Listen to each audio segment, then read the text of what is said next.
দীর্ঘ ৪ মাস পর দেশে ফিরে দুই পুত্রবধূকে নিয়ে নিজের বাসভবন ফিরোজাতে উঠলেন বিএনপি চেয়ারপারসন খালেদা জিয়া। মঙ্গলবার সকালে 10:40 তাকে বহনকারী কাতারের আমিরের বিশেষ বিমানটি রাজধানীর হজরত শাহজালাল আন্তর্জাতিক বিমানবন্দরে অবতরণ করে। একই ফ্লাইটে খালেদা জিয়ার সঙ্গে দেশে ফিরেছেন দুই পুত্রবধূ জোবাইদা রহমান ও Syeda Sharmila Rahman.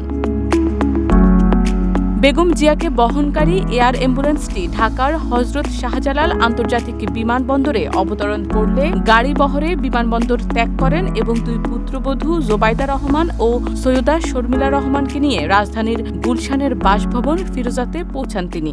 একনল hand wash 100% paraben free, তাই নিরাপদ হাতের জন্য আস্থা রাখুন একনলে। এদিকে সাবেক এই প্রধানমন্ত্রীকে স্বাগত জানাতে সকাল থেকেই বিমানবন্দরে বিএনপি নেতাকর্মীদের ঢল নেমেছে। নির্ধারিত সময়ের অনেক আগে থেকেই নেতাকর্মীরা বাইরের সড়কে জড়ো হন। তাছাড়া খালেদা জিয়ার দেশে ফেরা উপলক্ষে রাজধানীর হজরত শাহজালাল আন্তর্জাতিক বিমানবন্দর এলাকায় নিরাপত্তা জোরদার করা হয়েছে। সেখানে অন্য আইন শৃঙ্খলা রক্ষাকারী বাহিনীর পাশাপাশি কাজ করছে সেনাবাহিনীও।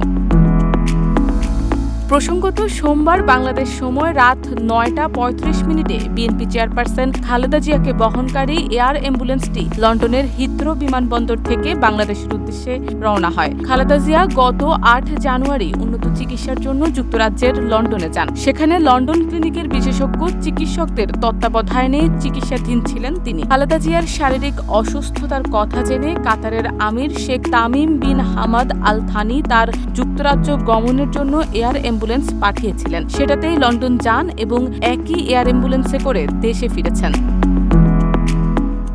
শারমিন নিশু, ঢাকা পোস্ট।